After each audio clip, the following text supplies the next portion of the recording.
पहले आपका वीडियो मेरे सामने आया। आपको जब मेरे हस्बैंड ने मुझे दिया कि आपको इनको ही सुनना चाहिए। मैंने कहा नहीं, मुझसे नहीं सुना जाएगा, ये बहुत स्लो बोलते हैं और मतलब मेरे टाइप के नहीं है ये। अच्छा। वो वीडियो वो वीडियो बार बार मुझे भेजते रहे और आफ्टर 6 मंथ जब मेरे मन में बहुत द्वंद हो गया कि ये क्या हो रहा है, मुझे समझ ही नहीं आ रहा। मैंने जब आपका वीडियो सुना, उसके बाद से लेके आज तक मैंने किसी को नहीं सुना। ओ,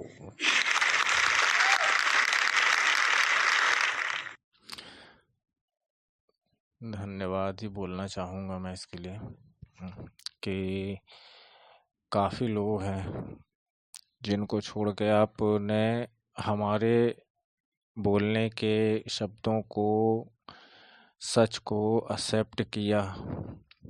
अब यहाँ फ़र्क कहाँ आएगा कि मैं सेशन में, सेमिनार में, शिविर में मैं जो भी सवाल का जवाब देता हूँ, तो वो सवाल आखिर बहुत सारे आते हैं, लेकिन जवाब कहाँ से आते हैं, ये भी विचार कुछ आना चाहिए आप सबके मन में कि मैं और मेरे जैसे कई लोग, तरह तरह के लोग और यहाँ वहाँ के लोग, कई शहरों के लोग जो भी आंसर करते हैं, पूछते हैं, तो हर सवाल का जवाब होता है।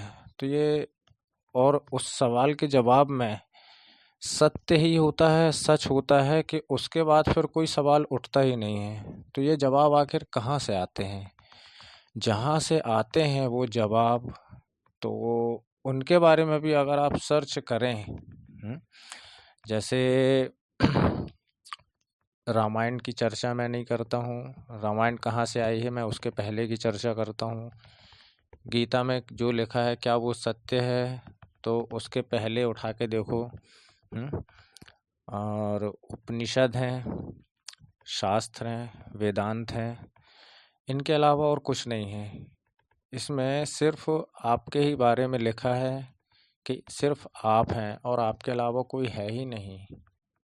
सब कुछ जो दिखाई दे रहा है वो सिर्फ एक वहम भी नहीं है, वो बहुत नाम मात्र है बिल्कुल, कि पलक झपकते ही कोई आया साया सा और चला गया, बस इस टाइप से पूरा संसार चल रहा है।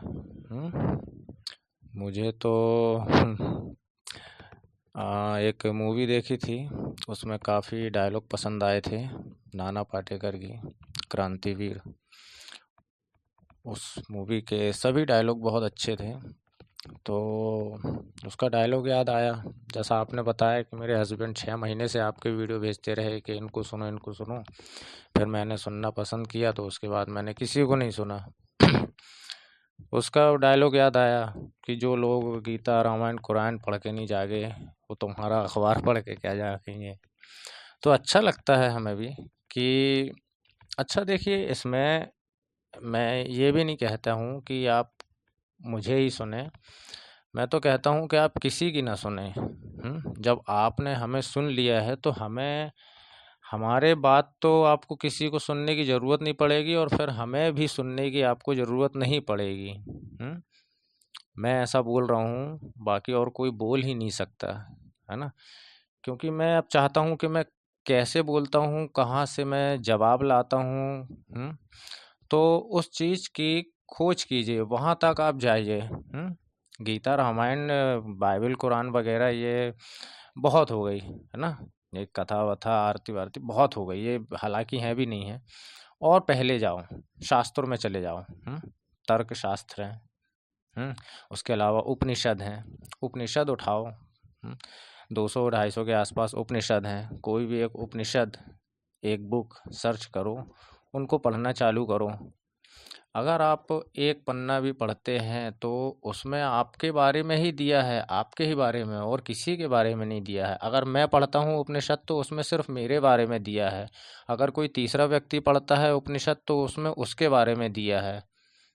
तो एक पन्ना अगर आप पढ़ते हैं तो अपने आप ही आप 2-3 पन्ने, 4-5-6 पन्ने, 10-15 पन्ने आप पढ़ेंगी, और फिर जैसे-जैसे पढ़ते जाएँगी, तुरंत के तुरंत समय भी बदलता जाएगा, आपके दिन भी बदलते जाएँगे, और आप खुद बिल्कुल आस-पास वाले भी कहेंगे कि आखिर ये बदलाव आया कहाँ से? फिर उसके बाद मैं, उपनिषद के बाद, फिर मैं कहूँगा कि आप वेदांत पढ़ें, वेदांत को सर्च करें, उसके बारे में पढ़ें। उपनिषद में जैसे आपके बारे में लिखा है, तो वेदांत में शायद अब आपके अंदर क्या है वो पूरी जानकारी देता है। मनुष्य को कैसे रहना चाहिए, कैसा जन्म हुआ है, आखिर क्या करना चाहिए। कुछ कुछ सवाल होते हैं कि मैं आपसे जैसे पूछता हूँ कि आप कौन हैं और यहाँ किस लिए आए हैं। मैं संसार की बात कर रहा हूँ कि आप कौन हैं, आप यहाँ किस लिए आए हैं। गहराई से सोच समझ के जवाब दीजिए, विचार कीजिए। तो इन सब चीज़ों का जो जवाब है वो आपको उपनिषद वेदांत के आसपास ही मिलेगा। उसके अलावा जितनी भी अगर आप पुस्तक खोलेंगी तो आप भटकती ही जाएंगी, भटकती ही जाएंगी, आपको कुछ नहीं मिलेगा। और दूसरी चीज़ ये है कि एक चीज़ और मैं सभी लोगों को बोलना चाहूँगा, जितने भी सुन रहे हैं और जितने भी जो लाइव में हैं, मैं सबको यही बोलना चाहूँगा कि अभी किसी ने मुझसे पूछा था कि ये सिद्धि वगैरह क्या होती हैं, क्या सिद्धियां प्राप्त होती हैं, सिद्धियां प्राप्त करने के बाद क्या इंसान ऐसा होता है या तांत्रिक वगैरह। तो मैं ये कहता हूँ कि यार आप पहले अपने आप को सिद्ध करो, फिर उसके बाद आपको कोई भी सिद्धि प्राप्त करने की ज़रूरत नहीं पड़ेगी। वो सिद्धियां कमाई जाती हैं, वो सिद्धियां जिसके लायक रहती हैं वो अपने आप ही उनके पास आ जाती हैं, और सब सकारात्मक दिव्य ऊर्जा रहती हैं और इसके अलावा कुछ नहीं रहती हैं। हाँ, जैसे अब आप हैं, आप बैठे हैं मेरे सामने, आप अपने आप को सिद्ध कर दीजिए। कैसे कर लेंगे आप सिद्ध? आप एक इंसान हैं, ठीक है। पहला क्वेश्चन, आप एक इंसान हैं, तो इंसान दूसरे इंसान के साथ क्या कर सकता है, इंसानियत के धर्म के नाते क्या कर सकता है, और इंसान की सोच कैसी रहती है खुद के बारे में, दूसरे के बारे में, वहाँ पे आप बदलाव लाइए। कोई सामने वाला कितना भी आपसे झगड़ लेता है, गालियाँ दे लेता है, अपशब्द बोल लेता है, तो वो बोल रहा है क्योंकि वो उसका मुँह है, उसके कर्म है, वो उसी के लिए ही आया है। लेकिन आप कैसी हैं? अगर आप अपने आप में शांत रहती हैं और बस मन में ही धन्यवाद बोल के मुस्कुरा देती हैं हल्का सा और बस शांत रहती हैं, तो आपसे बड़ा ताकतवर कोई नहीं है। आपने अपना काम किया, उसने अपना काम किया। ये छोटे मोटे बदलाव अगर हर कोई करने लगे तो इंसान सिद्ध हो जाता है। सिद्ध कैसे हो जाता है भाई? एक बॉडी है, उसमें किसी ने सेल डाल के तो दिए नहीं है कि आप चल रहे, हंस रहे, बोल रहे, खेल रहे, कूद रहे, नाच रहे हैं, बोल रहे, चिल्ला रहे, गा रहे। कोई सेल, कोई बैटरी तो है नहीं है उसमें। जो हमारे चक्र होते हैं वो अपने आप हमारी अच्छाइयाँ, बाहर के बर्ताव, बाहर के चरित्र के कारण कि इंसान का चरित्र आखिर कैसा होना चाहिए, अगर वैसा होता है तो अपने आप ही अंदर की सातों चक्र हमारे जागृत होने लगते हैं। और अगर वो ज़रा से भी जागृत हो जाते हैं तो जो हमारे सबसे पहले नंबर पे आता है मूलाधार चक्र, तो वहाँ उसके नीचे एक कुंडलनी रहती है जो हमेशा इंसान के अंदर रहती है और सोई रहती है।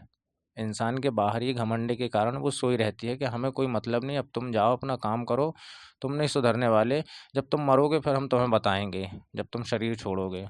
तो ये चीज़ होती है चेतना, है ना। वही परमात्मा, वही ईश्वर कहलाता है, जो मरने के बाद हमारी, है ना। तो हमें कैसा व्यवहार करना पड़ता है बाहर, जैसे नॉर्मली आज की कोई भी बुक आप उठा लीजिए, मोटिवेशनल उठा लीजिए, इंस्पिरेशनल उठा लीजिए, लाइफ एजुकेशन की उठा लीजिए, कि उसमें तो कई लोग लिखे रहते हैं कि भाई सोच अच्छी रखो तो अच्छा होता है, अच्छा सोचो तो अच्छा आकर्षित होता है, किसी के बारे में बुरा मत बोलो। महात्मा गांधी के 3 बंदरों को याद कर लो, बुरा मत देखो, बुरा मत सुनो, बुरा मत बोलो। तो ये इन पे कोई चला नहीं है, अगर इन पे चल लेना तो इंसान अपने आप ही सिद्ध हो जाए। सिद्धियां किसने प्राप्त की है? क्या कृष्ण ने प्राप्त की थी? कहानी में पढ़ा आपने, राम ने प्राप्त की थी, या फिर बुद्ध आए थे, बुद्ध ने कोई शक्तियां प्राप्त की, सिद्धियां प्राप्त की, या हनुमान ने कोई प्राप्त की? किसने प्राप्त की? किसी ने प्राप्त नहीं की है। आप अंदर से कैसे हैं?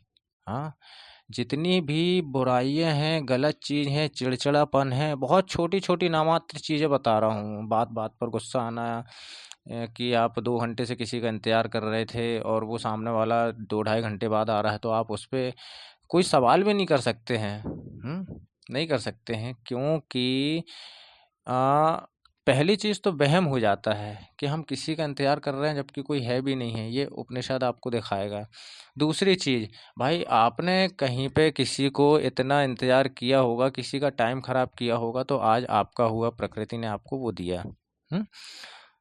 तो इस टाइप के छोटे-मोटे व्यवहार में बदलाव लाना अचानक एकदम से नहीं होंगे, एकदम से होंगे तो फिर इसलिए थोड़ी-थोड़ी कि आज से अब हमें बिल्कुल भी गुस्सा नहीं करना है, चाहे कुछ भी हो जाए, चाहे पहाड़ टूट जाए, चाहे कोई आके हमें 2 चाँटे मार जाए ज़बरदस्ती के, तो हमें गुस्सा नहीं होना है। जो चीज़ हम बोलते हैं, गुस्से में बोल देते हैं, चिल्ला देते हैं, वही चीज़ अगर हम नम्रता भाव में अगर बोलते हैं तो हमारे अंदर की तुरंत वो चीज़ जागृत हो जाती है कि ये किस परमात्मा, किस शरीर के अंदर हम सोए हुए हैं।